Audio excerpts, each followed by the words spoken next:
இப்போ நம்ம என்ன பண்ண போகிறோன்னா பச்சை மிளகா ஊறுகாய். நான் எப்போவுமே கொஞ்சம் கொஞ்சம் இத்தனை ஒரு 100 கிராம் பச்சை மிளகா அது மாதிரி தான் நான் பண்ணி வச்சுக்குவேன். ஏன்னா அதை தீந்த விட்டு தான் பண்ணுவேன். அதுக்கு எலுமிச்சம்பழம் வேணும். இத்தனை எலுமிச்சம்பழம் தேவைப்படாது. நான் ஜூஸை பார்த்துட்டு நான் போடுறேன். ஆல்ரெடி ஆற்றுல இருந்தது எல்லாம் இதெல்லாம் கொஞ்சம் பழசாக எடுத்து அதனால் எடுத்து வச்சுருக்கேன். ஜூஸை பார்த்துட்டு நான் உங்களுக்கு சொல்கிறேன் எத்தனை ஆகுண்டு. 100 கிராம் பச்சை மிளகா அது இதுக்குள்ளே அலம்பி தொடச்சி காய வச்சுருக்கோம். இதுக்குள்ளே பச்சை மிளகா இருக்குது பாருங்கள். ஏன்னா இதில் தொடச்சா தான் ஈரம் இருக்கக்கூடாது. ஊறுகாய்க்கெல்லாம் ஒரு 100 கிராம் கடுகு, அதுக்கப்புறம் கல் உப்பு தேவைப்படும். இந்த 4 இன்க்ரீடியண்ட் தான். ஓகேயா? சில பேர் வருஷ கணக்கில் வச்சுக்கிறது நிறையா 1 கிலோ 2 கிலோ அது மாதிரிலாம் போடுறா. அப்படின்னா அதுக்கு எண்ணெய் காய்ச்சி விடுவா. அது வருஷ கணக்கில் இருக்கும். அப்படிங்கிறதுனால எனக்கு இது 1 மாதம் 2 மாதம் இருந்தால் கூட வீணாக போகிறது இல்லை. எலுமிச்சம்பழம் ஆல்சோ ப்ரிசர்வேட்டிவ். கல் உப்பு நான் எப்போவுமே ராக் சால்ட்டு தான் சமையலுக்கு யூஸ் பண்ணுறேன். ஆனால் ராக் சால்ட் இதுக்கு போட்டாக்க வீணாக போகிறதுக்கான சான்ஸ் இருக்குது. டேபிள் சால்ட்டும் போடக்கூடாது. கல் உப்பை நம்ம மிக்சியில் பொடி பண்ணிக்கணும். மிக்சியில் கல் உப்பை பொடி பண்ணால் கூட அது என்ன ஆகும்னா பிளேடு ஷார்ப்பாகும். அதனால் அது மிக்சி வீணாகிடுமேன்ட்டு பயப்பட வேண்டாம். பிளேடு ஷார்ப்பாகும். ஸோ இவ்வளோ எலுமிச்சம்பழம் தேவைப்படாது. இதில் ஒரு 6-7 கூட தேவைப்படுமாங்கிறது டவுட்டு தான். ஸோ இதை நம்ம இப்போ பண்ணலாம். இதை அலம்பி ஈரம் போக நல்லா தொடச்சி காய வச்சுக்கணும். சரியா? ஸோ பச்சை மிளகாயை தொடச்சி காய வச்சாச்சு. இப்போ இதில் காம்பெல்லாம் ஆஞ்சிக்கணும். காம்பு போடக்கூடாது. அதனால் காம்பு ஆஞ்சிட்டு சின்ன சின்னதாக கட் பண்ணி வச்சுக்கோ. நான் எதில் இவ்வளோ தான், இதில் பாதி இல்லைன்னா 3/4 வரும். இதுலேயே நான் யூஸ் பண்ணுறதுனால இதிலே போட்டுறேன். கொஞ்சமாக தானே நான் யூஸ் பண்ணுறேன். அது 1 மாதம் 2 மாதத்தில் தீந்து போய்டுறது. அதனால நான் அதுக்குன்னு வேறு பாத்திரங்கள்லாம் பண்ணுறதில்ல. பாட்டில் ஜார்லாம் வச்சுக்கிறதில்ல. மற்ற ஊறுகாலாம் ஆவக்காய் வச்சுருக்கேன், மாவடு போட்டு வச்சுருக்கேன், நார்த்தங்காய், மிளகு ஊறுகாய் அதெல்லாம் ஜார் வாங்கி வச்சுருக்கேன். பட் இது கொஞ்சம் கொஞ்சமாக அப்பப்போ போட்டுக்கிறேன். அதனால் போரும் இது. ஸோ இப்போ எல்லா காம்பையும் எடுத்தாச்சு. காம்பு எடுத்த மிளகா இருக்குது.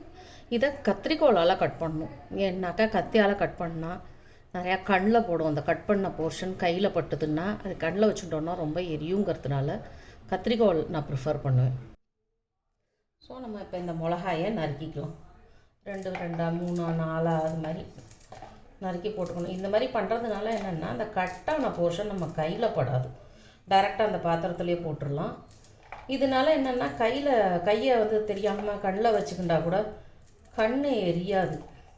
அதுக்காக இது நானாகவே இது மாதிரி யோசித்து பண்ணுறேன். இதுக்கு கத்திரிக்கோள்லையும் ஈரம் இருக்கக்கூடாது, பாத்திரத்தில் இருக்கக்கூடாது, மிளகாவில் இருக்கக்கூடாது. எதுலேயுமே ஈரம் இல்லாட்டால் தான் தங்கும். இதுக்கு போடுற அந்த கல் உப்பு ஒரு ப்ரிசர்வேட்டிவ், எலுமிச்சம்பழ ஜூஸு ஒரு ப்ரிசர்வேட்டிவ். ஸோ நமக்கு எண்ணெய் தேவைப்படாது. ரொம்ப லாங்காக வச்சுக்கணும். நிறையா குவான்டிட்டியில் பண்ணுறோன்னா கடுகெண்ணெய் நார்த்தில் விடுவா. கடுகெண்ணெய் நல்லா சூடு வர அந்த புகை லேசாக வர வரைக்கும் காய்ச்சிட்டு அதை அப்படியே ஆற விட்ருவா. நல்லா ஆறின உடனே இந்த ஊறுகாய் நல்லா போட்டு முடித்த ஊறுகாயில் அது மேலே வர வரைக்கும் போட்டு அதை நல்லா குலுக்கி விட்டு கலந்து வச்சுட்டோம்னா அந்த எண்ணெய் இருக்கிறச்சே அது ஃபங்கஸ்லாம் வரத்துக்கான சான்சஸ் கம்மி. நான் அது மாதிரி எனக்கு எண்ணெயே தேவையில்லை. இந்த உப்பு அண்டு எலுமிச்சம்பழம் ப்ரிசர்வேட்டிவே இருக்குது வேண்டு. நான் ரொம்ப ஜாஸ்தி குவான்டிட்டியில் நான் பண்ணறதில்ல.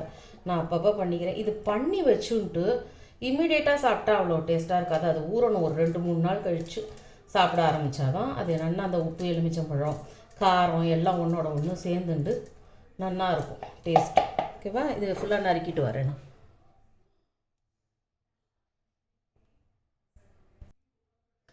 ஸோ இப்போ நறுக்கி இதில் ஒரு ஹாஃபை விட கொஞ்சம் குறைச்சி தான் வந்திருக்கு.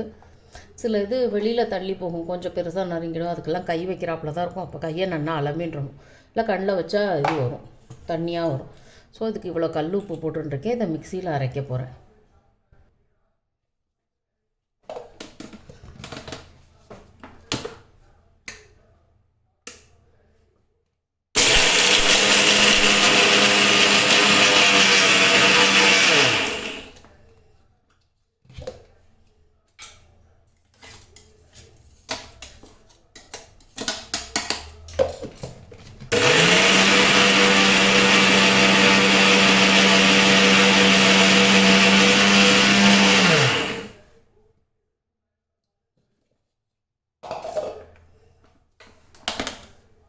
ஸோ இப்போ இதை நல்லா பொடி பண்ணியாச்சு. இப்போ இதை அந்த இதில் சேர்த்துருவோம். நம்ம கல் உப்பு எப்போவுமே கொஞ்சம் ஜாஸ்தி கரிக்கும், நம்ம ராக் சால்ட் மாதிரி இருக்காது, அதனால் பார்த்து தான் போடணும். எனக்கு அந்தளவுக்கு போருன்னு தோணிட்டு இந்த அளவுக்கு மிச்சம் பண்ணிட்டேன். இந்த உப்பில் இந்த அளவுக்கு போட்டிருக்கேன் பாருங்கள் மேலே உப்பு. ஸோ இதுக்கு மிச்சம் பண்ணிட்டேன், வேணும்னா நம்ம போட்டுக்கலாம். இதை ஒரு ஒரு ஜாரில் இதை எடுத்து வச்சுட்டுலாம். இப்போ இந்த உப்பு அரைச்ச அதே ஜார்லேயே அந்த அலம்பெல்லாம் வேண்டாம், ஏன்னா அது உப்பு அதில் தானே இருக்குது. அந்த கடுகு ஒரு 100 கிராம் பேக்கெட் இதுவும் நான் பார்த்துருந்தா போனோம், எனக்கு எல்லாமே கண்டுகிட்டோம் தான் தெரியும். இவ்வளோ போரும் தோன்றது, இந்த அளவுக்கு மிச்சம் பண்ணிட்டேன். இவ்வளோ போரும் தோன்றது, இதையும் நான் அரைச்சிக்கணும்.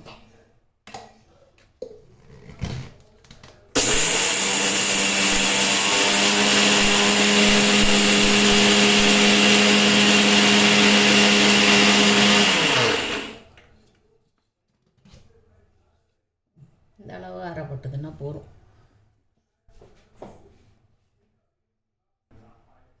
ஸோ இப்போ பார்த்தீங்கன்னா இந்த மாதிரி ஒரு ஸ்டேஜில் ரொம்ப பவுடராகவும் இல்லை, அதுக்குன்னு இதாகவும் இல்லை, குறைன்னு ரொம்பவும் இல்லை. இந்த மாதிரி அரைப்பட்ட உடனே இதையும் எடுத்து நம்ம இதில் போட்டுன்றோம்.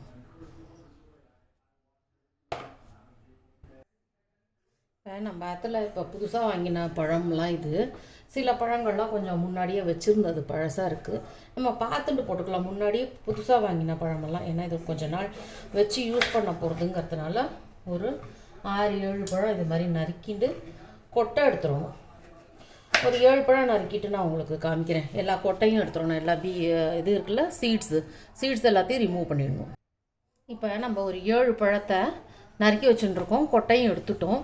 இப்போ இதை என்ன பண்ணணும்னா, இதில் வச்சு இது மேலேருந்து இப்படி புழிஞ்சு விடணும், ஃபுல்லாக புழியணும்.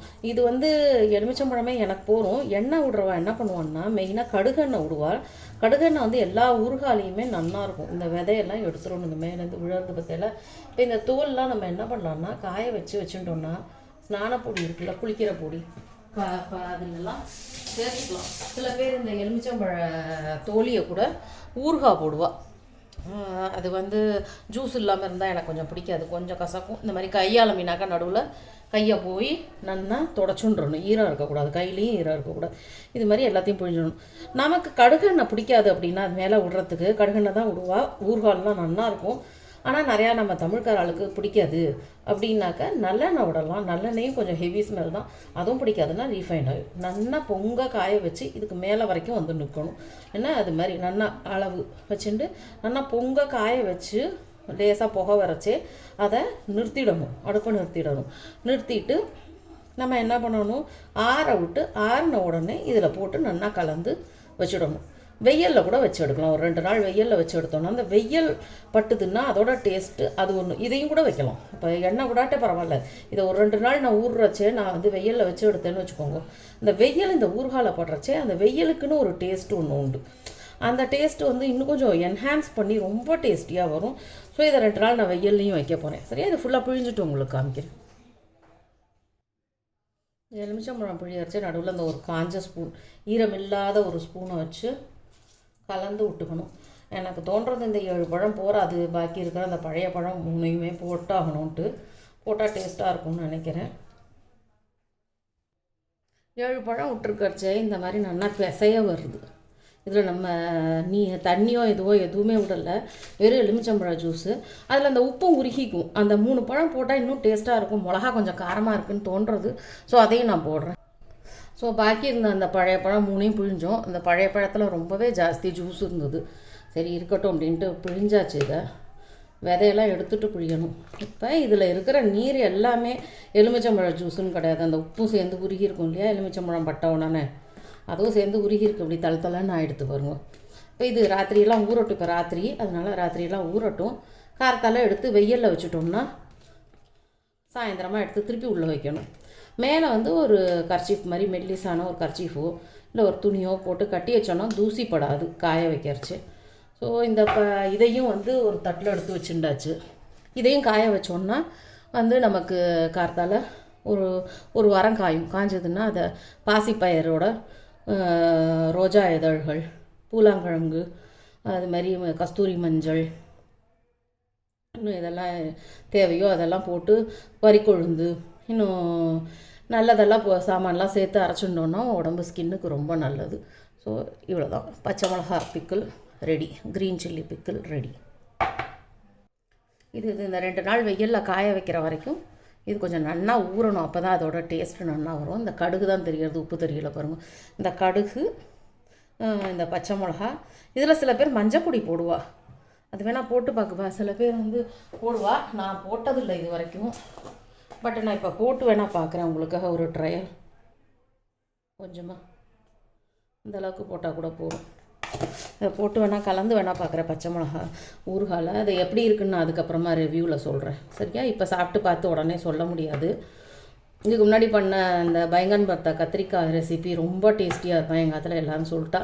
ஸோ இது மஞ்சள் பொடியும் போட்டால் இந்த மாதிரி இருக்கும். ஏன்னா நான் சொல்லியிருக்கேன் இல்லையா, எங்கேயாவது ஒரு காரம் போட்டோம்னாக்கா அதில் மஞ்சள் பொடி போடணும். அது வந்து அல்சர் வராமல் தடுக்கும், இன்ஃப்ளமேஷன் வராமல் தடுக்கும் அப்படின்னு. அல்சர்லாம் வராமல் இருந்ததுன்னா கேன்சர்லாமும் வராது. ஸோ அதுக்காக மஞ்சள் பொடி நான் இப்போ போட்டிருக்கேன். அது நல்லா இருக்கும்னு தான் நினைக்கிறேன், பொதுவாகவே எல்லா ஊறுகாய்க்கும் போடுறதுனால. அப்புறமா நான் வந்து உங்களுக்கு ரிவ்யூ சொல்கிறேன். ஒரு 2 நாள் ஊற வச்சு வெயிலில் காய வச்சதுக்கப்புறம் தான் சாப்பிடணும், அப்போ நல்லாயிருக்கும்.